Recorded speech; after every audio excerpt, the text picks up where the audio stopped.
January 22nd, evening reading, Exodus 4, 5, and 6. Signs from Moses, Exodus 4. Moses answered, "What if they do not believe me or listen to me and say, 'The Lord did not appear to you?'" Then the Lord said to him, "What is that in your hand?" "A staff," he replied. The Lord said, "Throw it on the ground." Moses threw it on the ground, and it became a snake, and he ran from it. Then the Lord said to him, "Reach out your hand and take it by its tail." So Moses reached out, took hold of the snake, and it turned back into a staff in his hand.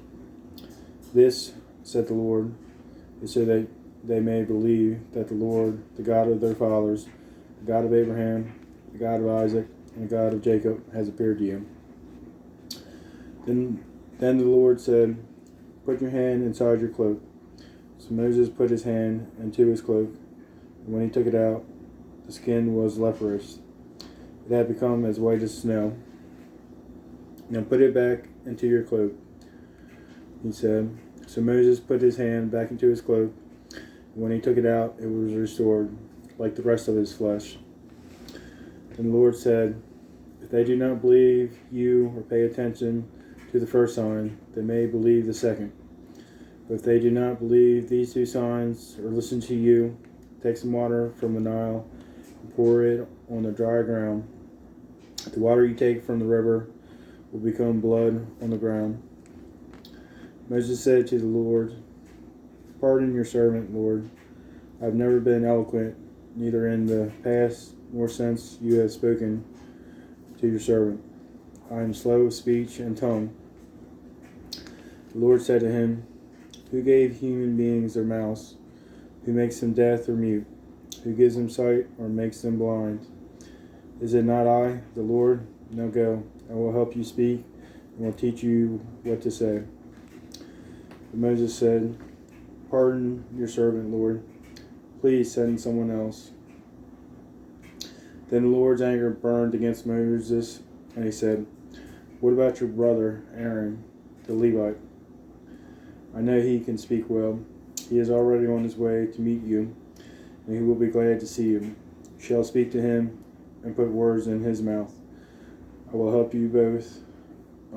both of you speak and will teach you what to say. He will speak to the people for you, and it will be as if he were your mouth and as if you were God to him. But take this staff in your hand so that you can perform the signs with it."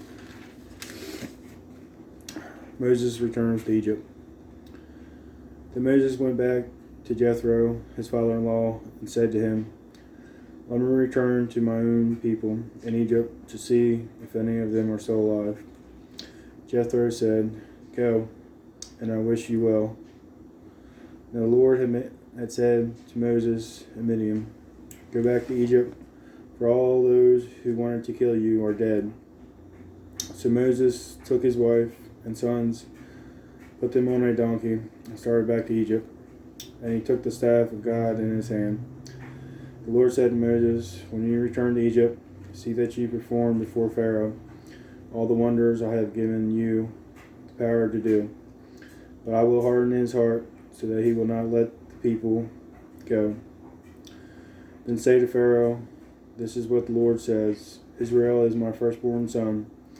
And I told you, let my son go so he may worship me. But you refused to let him go, so I will kill your firstborn son.'"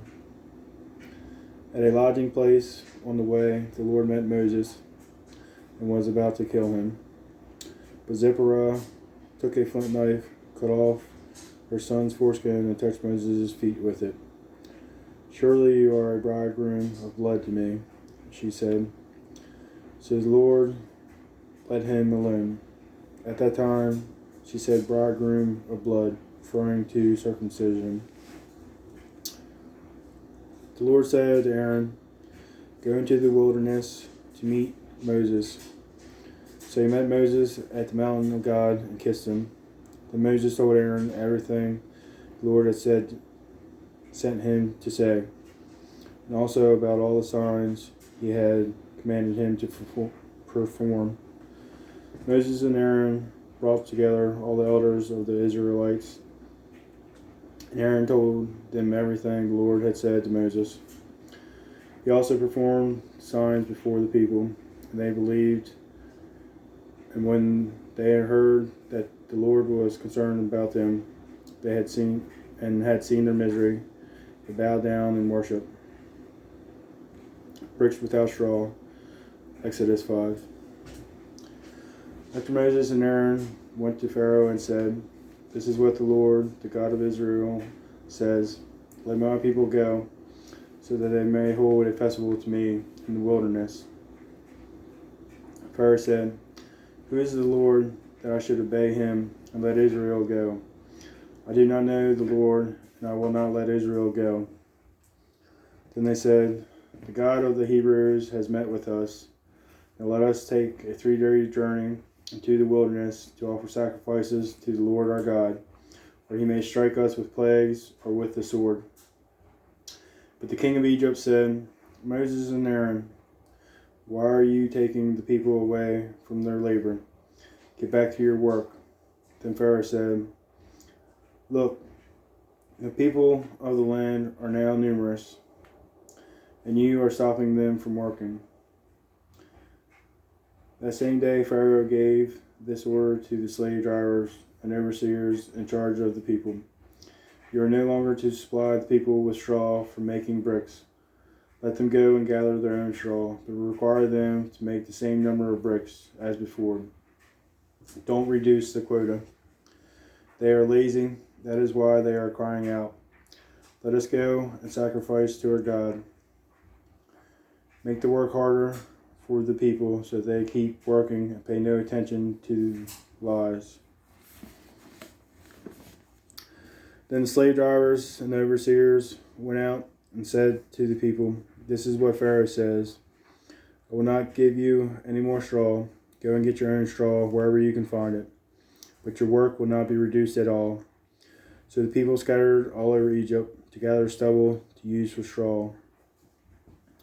The slave drivers kept pressing them, saying, "Complete the work required of you for each day, just as when you had straw." And Pharaoh's slave drivers beat the Israelite overseers they had appointed, demanding, "Why haven't you met your quota of bricks yesterday or today as before?" Then the Israelite overseers went and appealed to Pharaoh. "Why have you treated your servants this way? Your servants are given no straw, yet we are told, 'Make bricks.' Your servants are being beaten, but the fault is with your own people." Pharaoh said, "Lazy, that's what you are, lazy. That is why you keep saying, 'Let us go and sacrifice to the Lord.' Now get to work. You will not be given any straw, yet you must produce your full quota of bricks."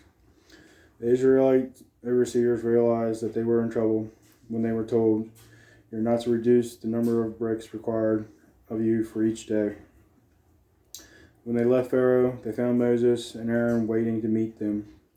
And they said, "May the Lord look on you and judge you. You have made us obnoxious to Pharaoh and his officials, and have put a sword in their hand to kill us." God promises deliverance. Moses returned to the Lord and said, "Why, Lord, why have you brought a trouble on this people? Is this why you sent me? Ever since I went to Pharaoh to speak in your name, he has brought trouble on this people, and you have not rescued your people at all." Exodus 6. Then the Lord said to Moses, "Now you will see what I will do to Pharaoh. Because of my mighty hand, I will let them go. Because of my mighty hand, he will drive them out of his country." God also said to Moses, "I am the Lord. I appeared to Abraham, to Isaac, to Jacob as God Almighty. But by my name, the Lord, I did not make myself fully known to them. I also established my covenant with them to give them the land of Canaan, where they resided as foreigners. Moreover, I have heard the groaning of the Israelites, whom the Egyptians are enslaving, and I have remembered my covenant. Therefore, say to the Israelites, I am the Lord, and I will bring you out from under the yoke of the Egyptians. I will free you from being slaves to them, and I will redeem you with an outstretched arm and with mighty acts of judgment. I will take you as my own people, and I will be your God. Then you will know that I am the Lord your God, who brought you out from under the yoke of the Egyptians. And I will bring you to the land I swore with uplifted hand to give to Abraham, to Isaac, and to Jacob. I will give it to you as a possession. I am the Lord. Moses reported this to the Israelites, but they did not listen to him because of their discouragement and harsh labor. Then the Lord said to Moses, Go tell Pharaoh, king of Egypt, to let the Israelites go out of this country.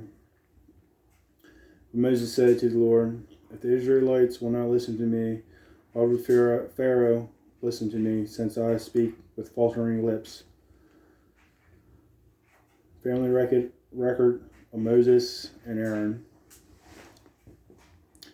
Now the Lord spoke to Moses and Aaron about the Israelites and Pharaoh, king of Egypt, and he commanded them to bring the Israelites out of Egypt. These were the heads of their families. The sons of Reuben, the firstborn son of Israel, were Hanok, Palu, Hezron, and Carmi. These were the clans of Reuben. The sons of Simeon were Jemuel, Jamin, Ohad, Jachin, Zohar, Shaul, son of a Canaanite woman. These were the clans of Simeon. These were the names of the sons of Levi, according to their records: Gershon, Kohath, Merari. Levi lived 137 years. The sons of Gershon by clans were Libni, Shimei. The sons of Kohath were Amram, Izhar, Hebron, and Uzal. Kohath lived 133 years. The sons of Merari were Mahali and Mushi. These were the clans of Levi according to their records. Amram married his father's sister, Jochebed, who bore him Aaron and Moses. Amram lived 137 years. The sons of Izhar were Korah, Nepheg, and Zikra. The sons of Uzal were Mishael, Elzaphan, and Sithri. Aaron married Elisheba, daughter of Amminadab and sister of Nashon.